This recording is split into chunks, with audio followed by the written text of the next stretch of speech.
We know vaccines work, but vaccines aren't just for babies anymore. They are important for a lifetime of good health. In the next few minutes, we will discuss vaccines recommended for parents and caregivers, vaccines recommended throughout childhood, boosters and high risk vaccinations, some vaccines recommended for seniors, and of course, the seasonal flu vaccine.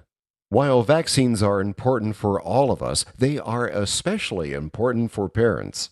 If a couple is preparing to get pregnant or adopt, vaccines make sure mom and dad are healthy and they keep them from spreading infections to their new baby. Protecting their baby is important because that he or she won't be able to get vaccinated for things like chickenpox and measles until 1 year of age. For birth mothers, by making sure mom is immune to these diseases, she can protect the baby with her antibodies, both in the womb and by breastfeeding for much of that time. Tdap is also recommended for anyone who lives with or cares for a newborn because it protects against whooping cough, a very serious disease for newborns. In 2010, record numbers of newborns hospitalized with pertussis in Central Ohio were reported. In addition to their parents, children also need their own vaccinations to stay healthy and safe. The Ohio Department of Health recommends that vaccines be given at the earliest opportunity to maximize protection. As you can see from this chart, some vaccines, like the fourth dose of Tdap, are recommended for 12-month-olds. There is also a dose of hepatitis B that every child should receive shortly after birth.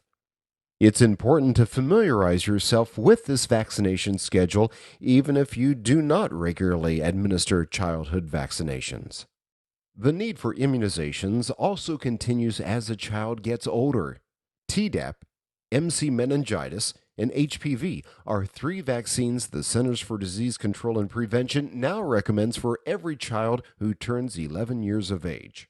Tdap will help protect against tetanus, diphtheria, and pertussis, and this protection will be important as these preteens become adults and have babies of their own.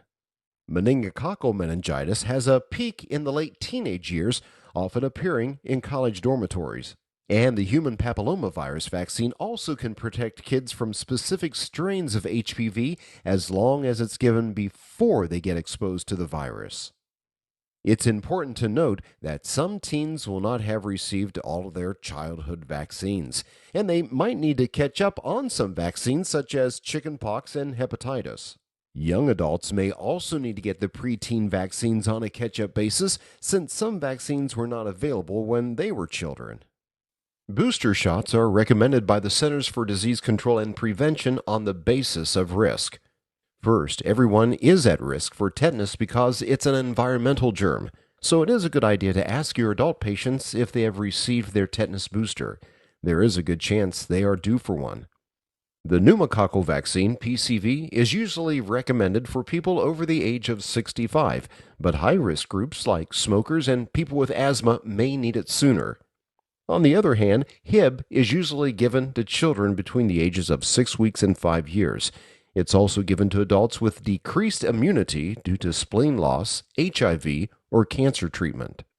Hepatitis A and hepatitis B are both vaccine-preventable diseases that not only should be routinely offered to children, but also to high-risk adult populations. Some of the risk factors are identified on this slide, such as illicit drug use, men who have sex with men, and sex partners or household contacts of people with hepatitis A and or hepatitis B.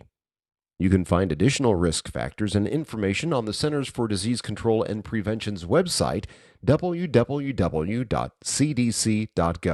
It is also located on the resources slide at the end of this presentation. You can also find information about hepatitis vaccines and other vaccine-preventable diseases on Vaccine Information Statements, or VIS, also located on the CDC website. Additionally, as people age, their immune system weakens, making them more susceptible to disease or resulting complications. That's why it's important that people over 65 years of age get a pneumococcal vaccine to protect them from additional strains of pneumococcal virus. The Shingles vaccine is also recommended for seniors. As you heard earlier, the chickenpox virus lives in the spinal nerves of infected individuals and can come out later as shingles, which is more common in older adults. The shingles vaccine boosts immunity against the chickenpox virus to prevent shingles and is recommended to people over 60 years of age.